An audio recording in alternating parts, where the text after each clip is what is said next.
It's Chris Fade and Caroline Stanbury's Not So Epic podcast. We are back. It is Chris Fade and Caroline Stanbury's Not So Epic podcast, and now we're all used to doing it via Zoom. I mean, who knew we would still be like this? I'm just, I've just been reading all the papers this morning, and I'm kind of deflated, Chris. I just read in England that 2 out of 3 businesses will not be returning. Did you know that? Yeah, it's horrible. I've been seeing, I read a headline on CNN the other day, I think it was last night, and it was like, will we ever return? Maybe they won't find a vaccine. I'm like, can we not even say that, please? We are going to return. I can assure you, if they don't find the bloody vaccine, I'm going to take my chances. I feel like I'm healthy. I feel like my dad has had heart stents and all that. He should not go out, but I'm completely healthy. My ex-husband had it. He's completely fine, and I'll take the risk because I'm not sitting in the house for the rest of my life. If I can kind of get through a year, skipping a year. But look, I've taken to wearing these because I could get pregnant or eat myself to death in my home. You got a curtain on. Just watch out for the dog. You're showing a little bit. Watch out, guys. The viewership could go up or down. I'm not sure. No, I'm desperate times cause desperate measures, Chris. Desperate measures for ratings. And I saw, what was it? Like, the restaurant industry is a $60 billion industry, and that may never recover. And I was thinking about it because I have friends, obviously. Well, my brother's in the gym industry, and he had 3 gyms that were about to, they raised all this money and about to really take off. He was the number 1 in London. He had to fire everybody and take it online. My friends all own restaurants here, and they can operate at 30% capacity with plastic knives and forks, no alcohol. I mean, it's like, why would I spend all that money to go eat out on a plastic plate with a plastic knife and fork? The food's never the same, and they're doing everything. So all of their people are going to go. And I just saw in the paper yesterday as well that Los Angeles are increasing it for another 3 months for sure. 3 months. Crazy. I know. I'm guessing that I want to end up like New York ended up, but it's sad, man. It is really weird. I went out the other day just to go to the shops and grab some stuff, and I was excited, but then once I got in there, I was like, oh man, like I've got the mask on and I'm having to wipe down this, and I'm like, I just want to go back home. Like I feel claustrophobic with that thing over my nose. Yeah. And I find it so funny that I even have to wear it in my car. Like you can. I was quite surprised. I was on the beach yesterday. I mean, I'm not you. So Chris and I are 2 very different people. And as I said before, I think many times, Chris is a hypochondriac. If there's anything going around, he's got it. I'm much more of a stiff upper lip British, put your things on and get on with it. I don't have heart disease. I don't have a problem. I don't, I'll take my chances. I can't. So I've been doing things like, I'm not endangering anyone else's life. I'm endangering mine, okay? I know you wouldn't say that, but I'm not, First of all, Chris, I know you don't agree with me, but so I went to an island for my birthday, actually, with some friends. We were allowed 5 people. I think I had all I could fit in the house anyway. But we went to a private island here, which is, did you know it, 100% capacity? Every weekend. People are actually living on that island now. And it's 100% capacity. You can't, you can use you can go for walks and things like that, but people are living in their villas on there. And we had a great time. The people that were in that villa with me had been isolated. I felt completely comfortable. I know exactly who they are, and they're really good friends. In fact, they're like you. One of the girl and the brother that came, they're exactly like you. They've been completely isolated, haven't seen a soul, and they were like, okay, let's just go. And so I really felt, I mean, I was probably the one that had ducked it more than anybody, been out more, because I did run to the hairdresser at one point, but I'm letting it go again, because they've opened it up now. Someone's calling me, so let me turn that down. And I've taken my nail polish. I've given in to all this now. Taken my nail polish off, got rid of that. I'm sort of getting the roots again, but I'll deal with that. I'm putting on loose clothes, but I have had, they loosened the rules to 5 people in a gathering here, and I've had my friends over. My birthday had 5 girlfriends over. That was really nice. And then we had the rest over with Zoom. Yeah, I'm happy with what they're doing, but I'm still not going to take the risk. We're getting more numbers here in the UAE, and obviously we're doing more testing. So there's, over the last couple of days when we're filming this right now, we've had 700, 600 cases every single day. So I know NMC had 150 in one day. I see the numbers. So for me, even though they're telling us that we can go outside, and I think that's great because people that are living alone or people who live in studio apartments probably do need to get out. And I am getting out. As soon as they unlocked it, I went for a run. I put my mask on, I went for a run outside. And as I was running, about 25 people not wearing a mask. I told every single one of them off. I literally stopped, put your mask on. My thing is that I get frustrated about is if you want to endanger yourself and put yourself at a higher risk, go ahead. But as soon as you start affecting my territory, that's where it's a different story. So like people not wearing masks think that they're protecting, they're like, oh, I'm only going to get it. The reason why we're wearing masks is because you may have it and you'll give it to someone. That's why you wear a mask. It's because you want to make sure that you don't give it to anyone if you may have it. So the fact that you went out to the island, I thought was great. Like, of course, you're with your close friends. And, I've seen a few friends now as well, like over the last couple of weeks, mainly at work though, but we've seen each other at work where we're still social distancing, but we're like, hey, what's going on? How are you? We're eating apart from each other, where before it was just sort of like, we didn't go anywhere near each other. We had the mask on, but it's weird. I think as time goes on, we realize we're in it for a little bit longer. I think when this first started, we were like, oh, okay, maybe a month. Okay, 8 weeks. All right, maybe 3 months. And I think like now everyone's like, are we going to be all right in January 2021? Like that's what it's at right now. It's bizarre. We are literally going to miss a year of our lives. Yeah. Yeah. I feel sorry for the companies. I feel sorry for businesses that just started. I've got a friend of mine who left his job 6 months ago just to open up his new business, which was a gym, and invested all his cash into it. It literally opened up a month before this hit, and he didn't know what to do. He's just like, I literally invested everything that I've had into this gym. It's a brand new, gorgeous looking boutique gym. And he goes, I've had to fire everyone and I don't know what to do right now. So it's weird, but you and I are different. I mean, yeah, you went to the salon. I'm like, hell no, am I going to get a shave right now? I don't want anyone's hands that close to my face. I'm still trying to do as much as I can do. Last week I did my first ever virtual cover shoot. Oh. I'll send you, Chris. You know how I love to ram that down your throat. So their first ever virtual cover shoot. They're the first person I bet they've ever done it with. And so how did they take the photo?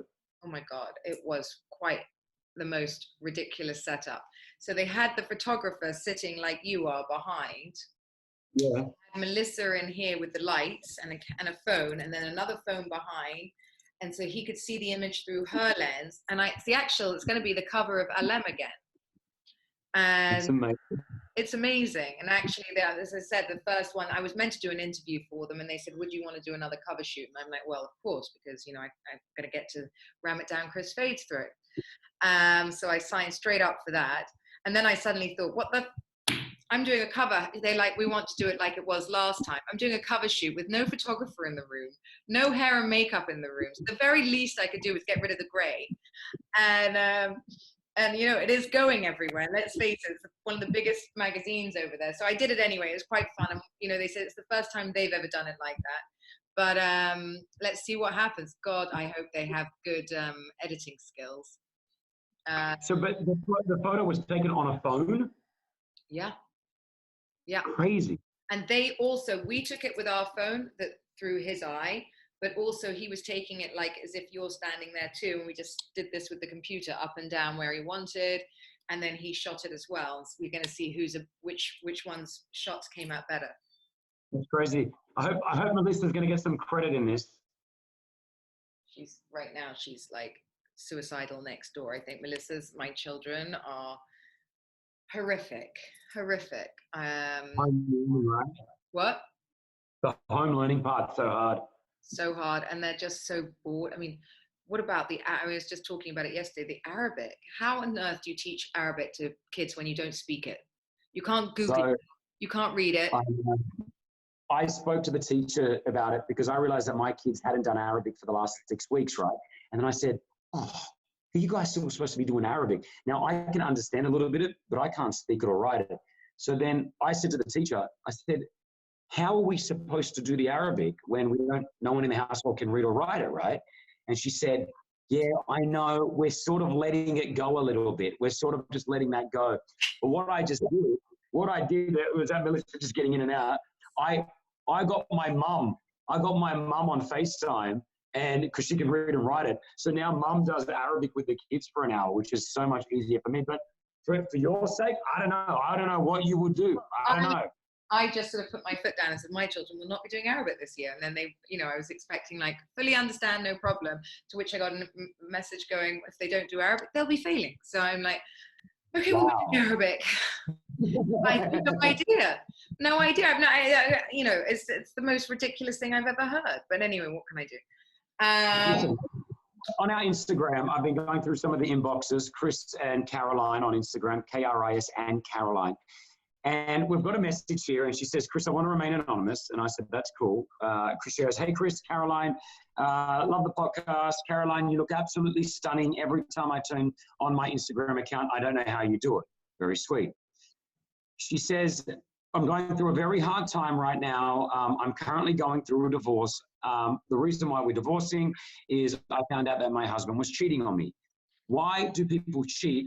I could never understand this. Who's kicking? And what's that? Oh, go on. And? Could you please help me out? I'm going through this divorce. I just would love to know why people cheat. I still to this day don't understand it. Look, what a question. Why do people, have you ever cheated on anyone? Loads of people, Chris. Loads of people. It's slightly like. Hold on. Have you cheated on anyone? May have. When you're young, you don't really think about it, but it's not even that. Look, I've got a very different view of life. And I think depending on where you are in a relationship, how many years you've been married, all that kind of stuff. Like I always said, I had so many girlfriends come to me over the years, so many of them saying, my husband's cheated on me, or, and I don't even know why they always say it's men. I know just as many women that have done it to men. I'm sorry. So, just as many. In fact, women normally have more time. So like, I think you need to even the playing field right there.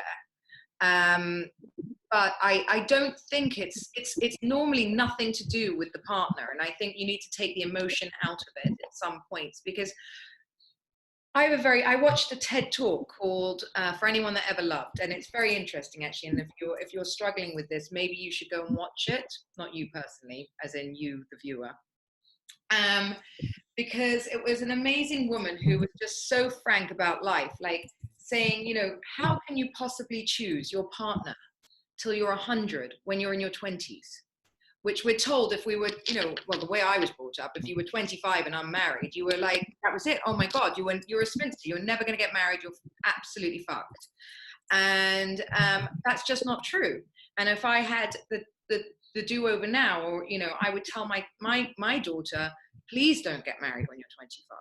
You have all the time in the world. You have, my husband said being married to me was like, he went through 10 different women.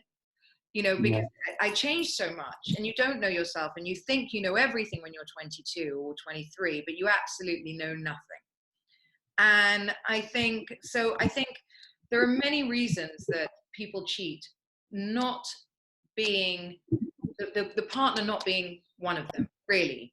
There can be that you're missing, your partner's traveling all the time, or that you're missing a certain amount of love from them or affection from them, and you're looking for that.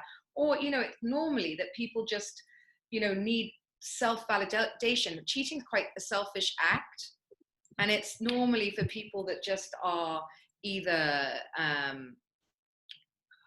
that they just need some sort of excitement back in their lives. Routines got them down. Business has gone wrong, or they're just looking for. It's a rush. It's an adrenaline rush for people. It's the excitement of feeling. It happens a lot with men, older men, who've done everything right, and they're looking for like a midlife crisis, as it were. To feel young again. So I always think that if the rest of your relationship is okay, I don't agree with a lot of women that like kick him to the curb, chuck him out straight away. I just don't agree with that, because if you really look at the numbers, I mean, there's the odd perfect person, but in general, most people are at it. And if you really knew the truth, then maybe you could cope a little bit differently with it and understand. Go ahead. I think, what you're saying is right. I like that you said that it's also women, because I think a lot of the time us men are the ones that get called, men are always cheating, but I think, women are just as guilty. I used to think if you were cheating on someone that you were doing it wrong. Like I thought it was always one-sided. So whoever was the cheater, the person cheating on that other person, it was their fault. But then you have to look at the relationship and find out why it's happened. Like, why is that person cheating? I think it's usually both parties. Yeah. And mutual with each other. And, and sometimes, by the way, it happens because, it can be that, and someone's just selfish, or you've purely run the course of your relationship, you've got kids, and you don't know how to get out. And so, you kind of 1 foot in, 1 foot out, but you don't mean to, it's not like a premeditated thing. And there are just so many different reasons for it. You can't just put it down to, oh, that person can't keep their, what in their pants. Yeah, I think that's right. Like what you just said then, I think is important. I mean, I know when I was married, and I was married for 7 years, and I've got 2 kids. I'm now divorced. I think you would stay in that relationship, and I knew that in my head, I was like, I'm just going to be here for the kids, because I didn't want to go through a divorce because I've got kids. But I knew that the relationship was. Who wants to go through a divorce, Chris? Who wants to break up a family? And then you think, are you selfish? Because it's not about, just because you're going to break up your family because you want to have sex with somebody else. All of these things. So no, you're right, and you're not. And sometimes people, be it you, be it me, we stay in a relationship longer than we should have, if we're honest with ourselves. But I think we've also got to make sure that if you're in a happy relationship, what I mean by that is that if you're doing the right thing and you're showing your love and you're doing all you can for your partner, but then they're pretending that everything's cool, but in the back end, they're having a little affair, I don't agree with that. Do you know what I mean? That's what I think is wrong. Agreed. Then that's really selfish, and that's just having your cake and eating it. And that's not what marriage is. Exactly. And just because you can, well, then don't get married. 100% agree with that. I really think that there are men like that, but there are women like that too. There are men that really just enjoy the thrill. There are women that have, that enjoy it too. So, again, as I said, I have just as many girlfriends. It's a taboo subject, so it's kind of like abortion or anything like that. Loads of people have had one, or losing a baby. These are subjects you can't talk about, right? But loads of people have done it. Loads of people have baby. It's not cool or whatever to discuss it. So you don't really, really know until you open up how many other people are at it. So if you sort of blew the lid off it, you would understand that you're not alone. And then these women that are feeling so desperate and so inadequate, and as I said, men too, that, this has happened to them, they would understand that, no, most of the marriages go through something like this. Most, even the good ones that you see, have struggled at some point. There was 7-year itch. Nobody had a 7-year itch because, you know, there's no books on 7-year itch because there was one person that had one. Okay. So like all of these things have happened to everybody. And if people were more open about it, which is what I want to do in, you know, my show and according to Caroline, and say, look, there's nothing wrong with discussing it. You've had these feelings, you've done it. Your husband did it to you. There should be no shame in it. And there shouldn't be, I hate that when your girlfriends, you know where it comes down to, and this was in the TED talk, the shame becomes in staying. So maybe the woman or the man wants to stay after he's found out she's had the affair, right? But all the friends go, leave that shit. You know, he's done this to you. He'll never change. And then the shame becomes in actually staying. And now that everyone's found out, she has to do something about it. She has to. Maybe she doesn't want to. That's the bit that's wrong. Really wrong. She should be able, or he should be able to say, okay, you know what, we're going to work it out. And none of you should have the right to judge. 100%. I agree with that 100%. That's exactly right. And sometimes it is your friends or your family around you that will make that judgment. And then you feel more pressure about that than you did about anything else, about the cheating or anything like that. And have you ever seen, it's so many times, because when my girlfriends come to me and say, everyone told me, and I said, well, who's everybody? Because I'm not going to give you that advice. I'm really not. And I've had quite a few girlfriends come to me because I do give this kind of advice. And I said, which girlfriends? And I'm like, oh, funny that. They're all single. They're single, never been married. I'm like, none of them have got through 3 years of relationship, maybe 6 tops. You know, I'm like, why would you take any relationship advice from them? That's exactly why they're single. If you still love him, don't leave it. Maybe this is a catalyst. Sometimes this can make it better, by the way. 100%. I totally agree. As long as that person that did the cheating has now, you are going to want to have to accept that. You are going to want to have to accept. You need to accept it. You need to make sure that in 5 years' time, you're not still resentful for it. I think that's really important. Because if you forgive, you have to forget. You cannot have an argument and throw it back in their face every single time. You cannot, because there is no point. If you can't let it go, then don't go back. 100%. And what you said about my kids and your kids, like I'm telling my kids, I don't want them to get married before the age of 30. You know what I mean? Like I'm going to tell them, like, yo, you live your life. I don't want you getting married at the age of 22, 23, 24, 25. I want you to go out. I want you to set up your career. I want you to enjoy travel, know who you really are, then find the man of your dreams. See, this is another thing I teach. We are working to an out-of-date roadmap, okay, of what society looks like, what we should do, how we should live it, which I still don't understand either, by the way. Who are you? What's society telling me the right way or the wrong way? There is no right way or wrong way. Okay, so, and that's all changed. But from my mother's generation, your mother's generation, and their parents, we had a certain time scale to do things and how things should look. That's changed now. And also, they were dying at 50. Truth. 60 was old age. 60 is a pensioner, death. You know, that's great. Now they're living to 98, 100, 101. You cannot choose your husband at 20, 22, 25 and expect to get to 100. You cannot. Now, if you if you told your children it's okay that you may have 2 or 3 to 100, you may have 3 beautiful relationships. That doesn't mean it's a failure. You could have 20 years and 20 years.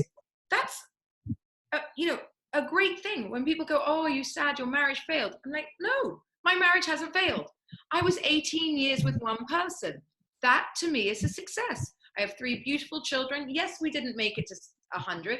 I probably could if we, but in a different way. But I want different things for myself. And I'm sure he wants different things for himself.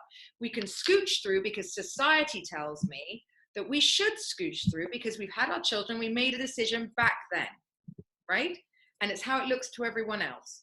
But if we're really honest with ourselves, we could keep our beautiful family eventually when anger and things like that subside and, you've got through everything else, and have another beautiful family, but really be able to keep, I hope, one day when it's all, fine again, the bond between us. I agree. I think that's, in a perfect world, that's amazing. But then you know, when you go through a divorce and that, and I know that you're not doing this, which is cool, but like money, because then you want to have your cake and eat it too, but then you want the man that you were once married to continue to pay for everything. And that does happen. And us men get it. Like, you know, I've gone through a divorce. I know other people that have gone through a divorce where they've got absolutely shafted. You know, the woman didn't want to be in the relationship anymore. She wanted to tap out. She wanted to find a new man and start a relationship. And she can do that. But at the same time, she also wants the other man to pay for the house and to pay for this and to pay for that and that's where I'm like, well, hold on a second, like. Well, you're in a tricky situation, because I'm actually in that situation, because you know there are two things. I mean, the situation that I'm in, regardless, forget whether I meet a man, don't meet a man in the future, right? There is a certain amount that he has to contribute to my house, regardless, and that shouldn't take into account whether another man comes into it, Chris. And I'll tell you why. Because why the fuck should the other man pay for the 3 kids I've already got? I have to be housed. Kids are different, and housing, I agree. All right. So when there's kids involved. What are you? Oh, I see. When they're single. No, what I'm saying, yeah. What exactly? If let's say the kids aren't there. Let's say you're divorced tomorrow. I mean, you're not married, but say that you and your ex lived in that house, and your kids have all been there forever. You know, and you can afford it. Would you leave your children and your wife in the house? Sure. Yeah. So that's a normal thing. And sorry, that's the right thing. My husband's done the same, except I have to move because this house isn't owned by us. But in unforeseen circumstances with COVID, the man that actually owns this house. But I'm moving to a nicer house actually, so I'm very happy.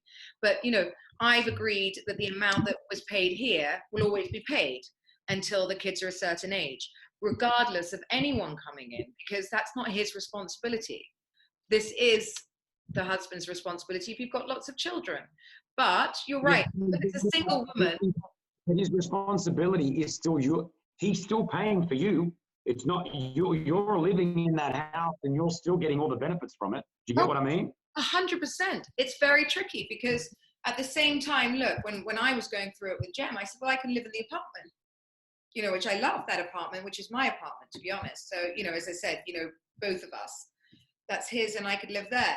And while we work everything out, we're shifting everything anyway. So it's, you know, it's an apartment for us. But as it happens, you know, the kids gravitate towards the mum. So, unfortunately for men, you know, as much as you want to sort of say, what do I do? Jem, we have one main base. And our husbands switch in 1 week. That doesn't work because neither of you have a home. You see what I mean? So, or yeah, it's not. There's no win. There's no right or wrong, Chris, because we're trying to do it in the nicest possible way between us. Yeah, there's no right, but there is a wrong way of doing it, and I've seen that many times before with a few of actually one of my friends is going through a divorce right now, which is just like, it's a brutal divorce, like it's horrible. And they're both in the wrong, as in they both want out now, but they're both in the wrong. And it gets to that point, which thankfully you haven't got to, where it's just come down to money. And he's got a couple of properties and there's money in the bank and she's fighting for this and he's fighting for that. And, you know. I don't get that because no one's ever going to win. The only person that wins are the lawyers, and everybody else are the children. There's just no point. There's a pot, there's a pot, there's a pot. You know, that's it. My advice is that if anyone is ever going to go through a divorce, if you're listening or watching this and you're going through a divorce, there is a person called, oh gosh, now my mind's gone blank, a mediator basically, all right, where you can get someone, if you don't want to go to court, you go to a mediator. They're not a lawyer. They're just a person that really knows how to communicate, and they can do the communicating between you two. They charge 1/10 of what a lawyer would charge, all right? And you can hopefully come up with a solution before getting into court. We actually did that with a lawyer, not with one lawyer though, that neither of us met. And she mediated. She said, I can't advise, you're both in the room. But she's like, this is what would normally happen. This is what she should get. This is what, and just hearing that made everything fine. And we came out and we've done it I'm officially divorced in 3 weeks. So see, that's the difference between divorce. Your divorce has probably gone, it's taken you 8 months. Is that about it? I don't know. Would I say right? 8 weeks. 8 weeks from start to finish. 8 weeks. Mine. But remember, we separated a year ago, Sure. a bit ago. Yeah. But we didn't go to a lawyer till 8 weeks ago, and they said, "Are you contesting anything?" And we said no, except we were just trying to work out the living arrangements. You know, at the beginning, as I said, I have a flat, he had the house. You know, how we would work this, but it just didn't work for us both to not have a base. What if he gets a girlfriend, I get a boyfriend? What are we going to do? Each week be moving to each apartment? You know, it can't work, unfortunately. And that is the only bit that I know is hard for the man, because sadly, the men normally get pushed out of their home and the mother keeps them with the kids. And I do understand that that's really tough and it's not necessarily fair, but I don't know how you make that better. I know men get shafted. I'm telling you, men get shafted so many times. There's organizations that try to help men in these situations where they get kicked out of the house. The woman controls how many times he can see the kids. He's paying for everything still, and he gets thrown away. Another friend of mine here right now. Thankfully, it's all sorted out now. But he was a good guy, and I know the back end of the relationship, and the relationship just went to crap. You know, like it didn't work out well. He found out she was cheating on him. He brings it to her attention. Then they go for a divorce, and she ends up through the courts getting a hell of a lot of money from him because he's got some good money. He gets kicked out of the house, and he's allowed to see the kids 7 hours a week. And now, finally, about a year and a half later, it's changed. And what I say to friends that are getting divorces, and I've gone through it myself, is even if you're going through that really big war at the initial stages, later down the track, be it a couple of years, 5 years, 10 years, especially when there's kids involved, it usually resolves itself and it's amicable between the two. I know with my ex, you know, when we went for a divorce, it was war. Like there were courts, lawyers, all that sort of stuff, right?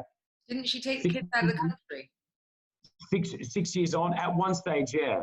And 6 years on now, like we're okay. Like, you know what I mean? We're all cool and it's behind us and it's, hey, how you doing? And, you know, and it's mainly for the kids. Like if there was no kids, probably would never talk again. Be like, all right, see you later. There is no such thing as divorce when you have kids, unfortunately. As much as you may hate, you know, each other, you have to live with each other. We're stuck together forever. So, you know, there are going to be graduations, there are going to be, you know, everything else so that comes with children. So, you know, you just have to make it work and you have to see the bigger picture.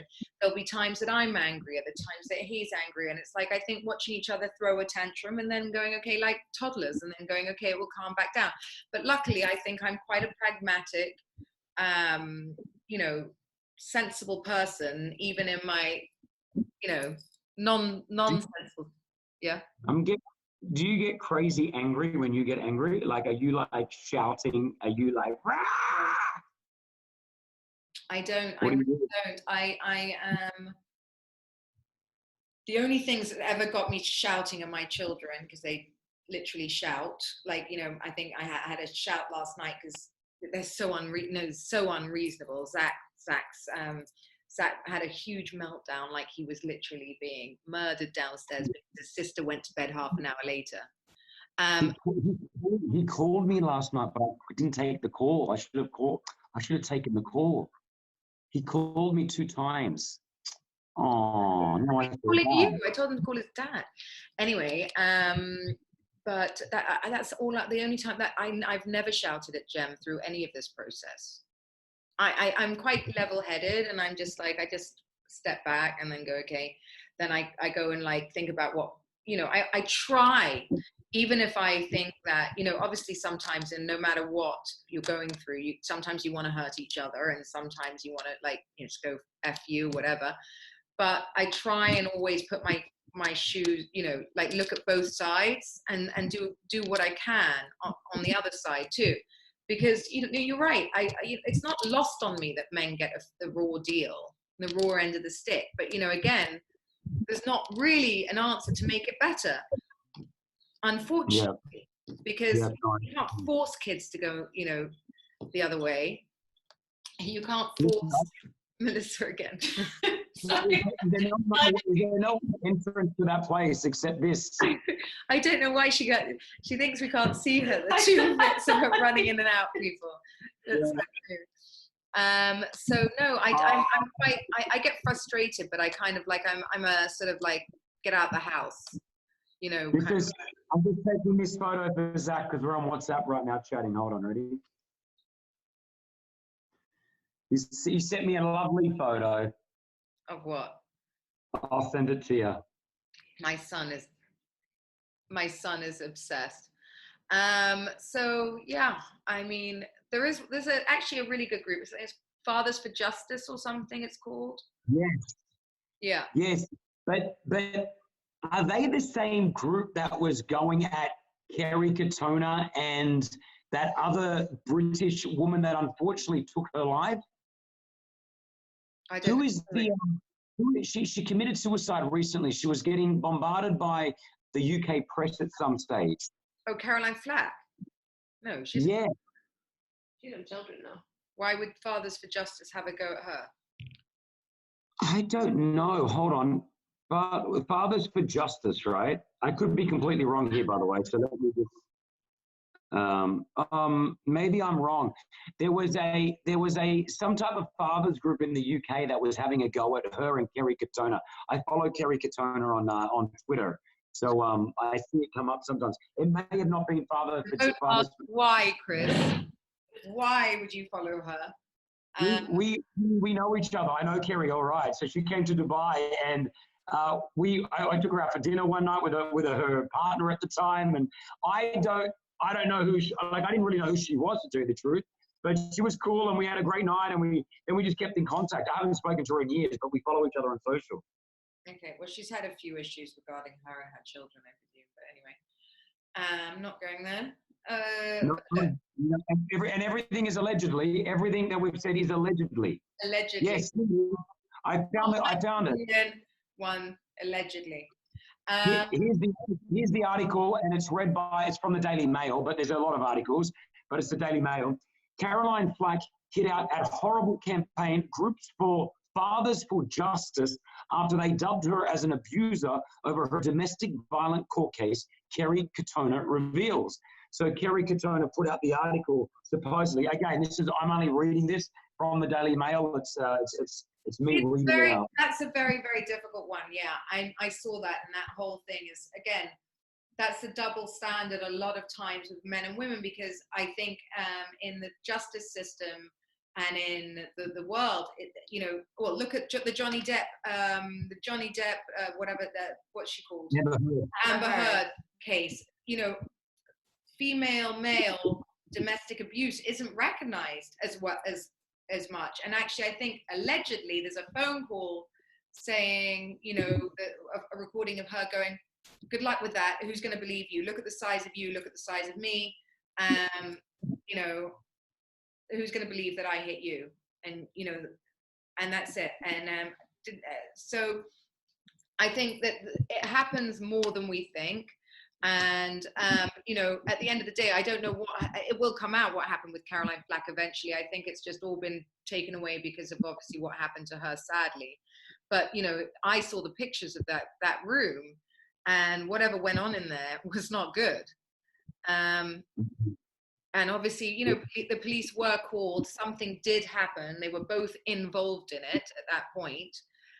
It's very difficult, very, very difficult. But, I don't believe in being bullied by anyone. It's between a couple. But, domestic abuse is common with women and men, and the other way around too. And it shouldn't be discredited just because a man is a man and a woman is a woman, Yeah, I agree. And as we've seen throughout COVID-19, domestic violence has gone up, as has suicide, unfortunately. A buddy of mine took his own life. He was only 53 years old in Australia just 2 weeks ago. Lost his job, lost his woman. And then obviously the corona, was in quarantine and just took his own life in a hotel room. It was so unfortunate. So a lot of people. This is my point, Chris. This is really my point. I know that you're lucky enough to be able to stick this out, and you've got money in the bank, and it's okay. You can get through a few, 3 more months, or a few more months, whatever it is. You can get through it. you know, some people just, first of all, and you've got your kids in your house, you've got noise, you've got your housekeepers. You know, I was talking to a girlfriend last night. She's been in the house, she hasn't seen anyone, nobody. And I'm like, you know, as much as I complain about having the 3 kids, having, you know, 4 staff in here, Melissa, you know, my house is as noisy, it's chaos, right? It's chaos, and we can't get away. And I always go, oh God, you know, it would be quite nice to be alone. Of course it wouldn't. You know, at the end of the day, we have something to keep us going. You can't sit there and go, there's nothing else. You know, you have 2 little children, girls, that you have to provide for. And some people simply cannot see a way out of this. And it's, you know, and they've got no one to talk to as well. And it's young people who just don't see a future. And you need to sort of, everyone needs to band together and go, you know what, it is okay. They need to be able to see a friend. You need to be able to have a connection. Humans weren't built to be alone, you know, and to go through this. And, you know, so much depression. And I think the cure is going to be worse than the cause at the moment. The cure is everybody losing their businesses, their loved ones, you know, marriages aren't surviving. You know, so many marriages are getting divorced because most people didn't have to live with their partners this long, you know, 24/7, and now they're forced into it. And men weren't really aware because, you know, they're ones normally, or, you know, going out to work.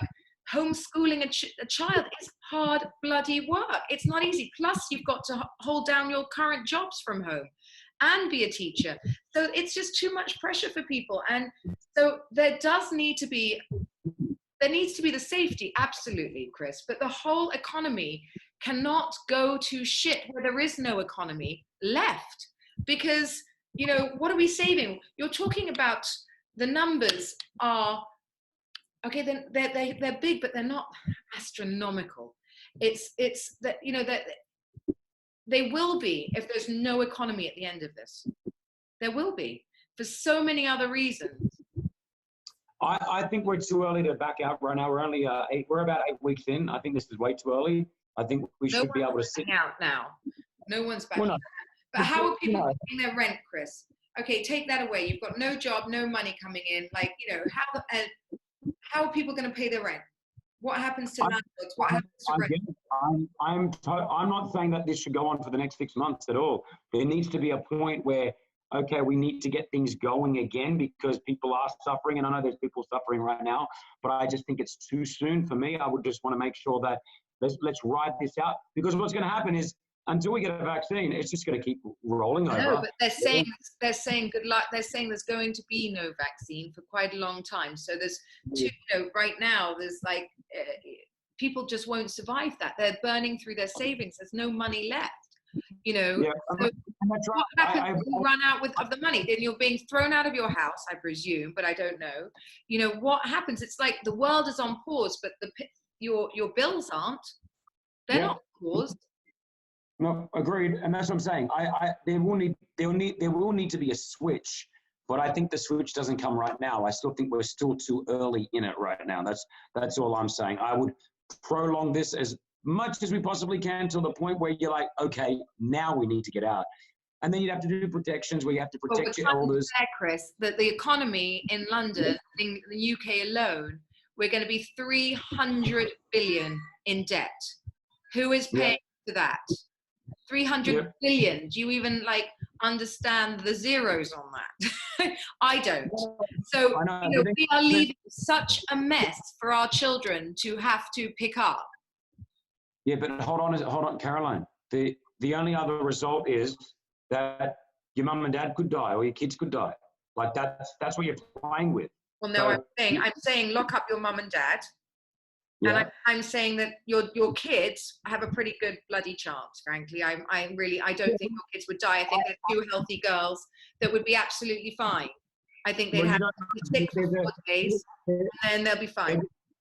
They found a new strand. There's a new thing going on in the UK. A 6-month-old just died today, actually, unfortunately. They have no immune system.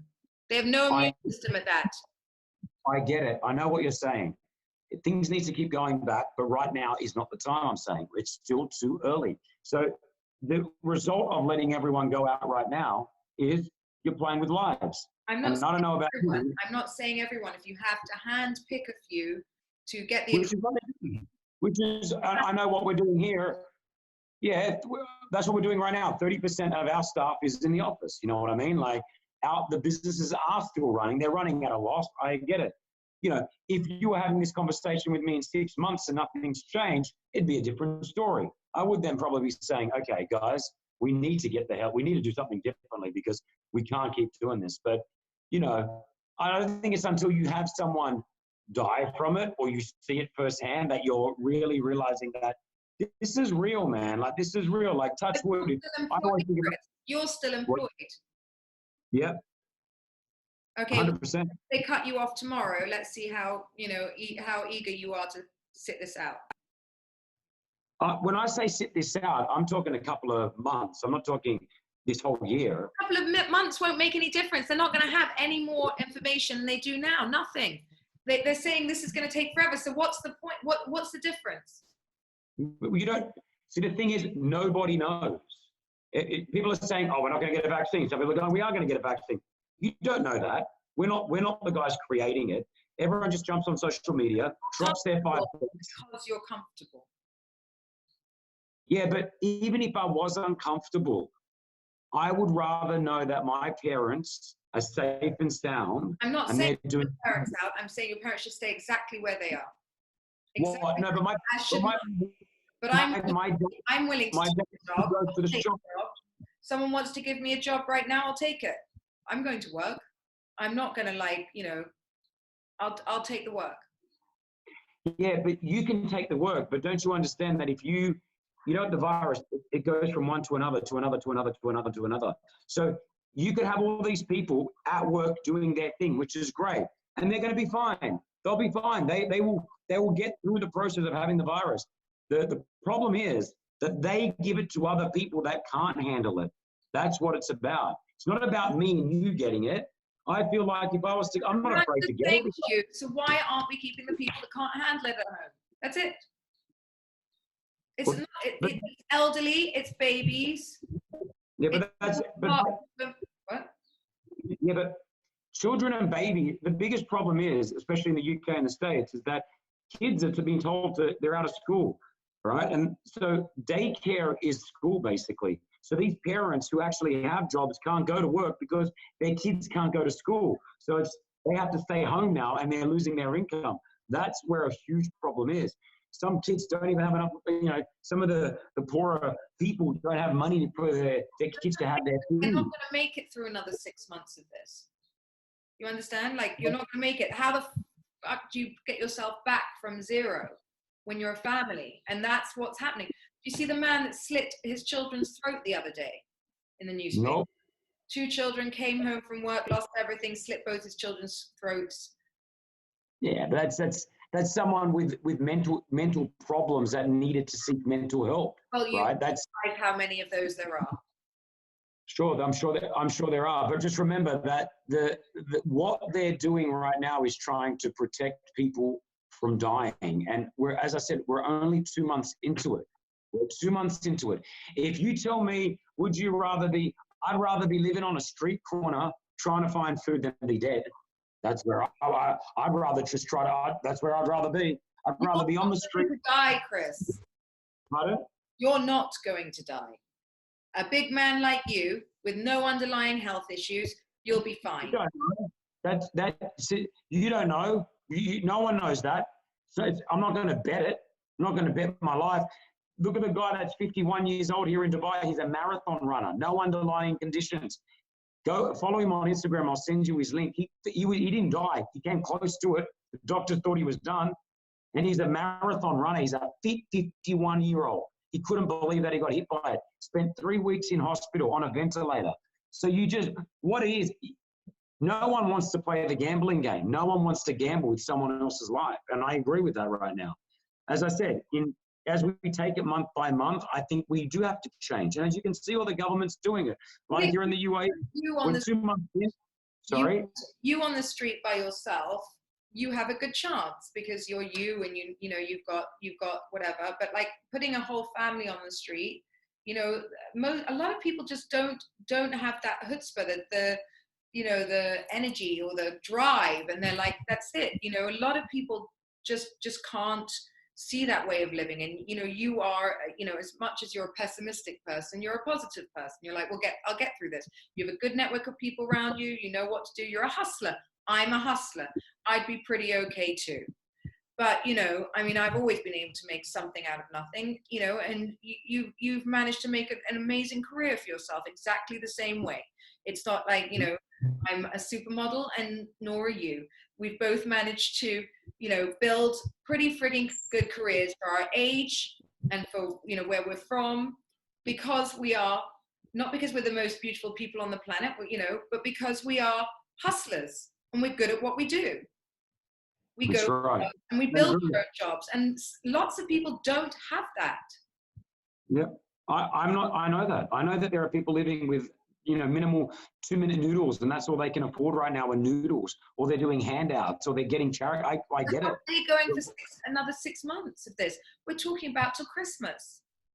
Yeah, but there will be changes. We are adapting to the situation. You can already see how it is. We're changing the way supermarkets work. We're changing the way offers. So it needs to happen in time. It can't. If everything was just to be going, guys, effort. You guys want to get out, it would be carnage. And you got to think of your frontline workers. I spoke to 3 nurses this week, because it was International Nurses Week, who are on the front line. They're the ones that are having to deal with it. The doctors are the ones having to deal with it. And they're like, we're sick of seeing it. We're sick of seeing these cases come in, us having to look after these people.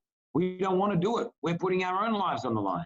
The amount of frontline workers that have died throughout this situation. So, you know, if you want to be selfish and go out there and get it, and you get the coronavirus, great. Don't go to a hospital. Go back to your home and see what happens. And then you can sit out there and look after it. But whilst you're saying, I'm fine and I'm good, I'm going to go out there. Don't go to the hospital then if you get sick. Because they've told you. I don't know. I think Aaron might have had it because he had a terrible temperature back then. And Jem certainly didn't, you know, they rode it out at home. They didn't go to hospital. Did Jem go to hospital? After it. He'd ridden out the worst of it. He was only there just to check that whether he'd had it. No, recording, please. Who's that? Zach, of course. We're recording. Well, listen, we're going to wrap it up anyway. It's nearly an hour, which is good. Yeah. All right. Well, I like that you and I are so different. I think we butt heads, which is good. And I think literally people listening to this or watching this, they will agree 100% with me, or they will agree. No, or they'll agree 100% with you. I think, and that's where it's at. You know, you see the protesters. I really want to know if anyone can please DM, because I would love to know. I mean, I know Chris and I have really different opinions on so many things, which is great because that's why I love doing this with him. Please send in, you know, your views on what we've just spoken about, because, you know, mine, I have quite a hard line. He has a hard line, and it'll be really interesting to see who wins this argument, Chris. Who wins? Listen, no one's going to win it. Okay, I don't want anyone to win it. I just want to beat this virus and go back to somewhat normality whenever it is. That's all I care about right now. DM us, Chris and Caroline's Not So Epic podcast. We're on Instagram. It's always a pleasure, Caroline Stanbury. And I look forward to seeing you in person very soon. Oh, no, you don't. Bye, Chris. Bye. It's Chris Fade and Caroline Stanbury's Not So Epic podcast.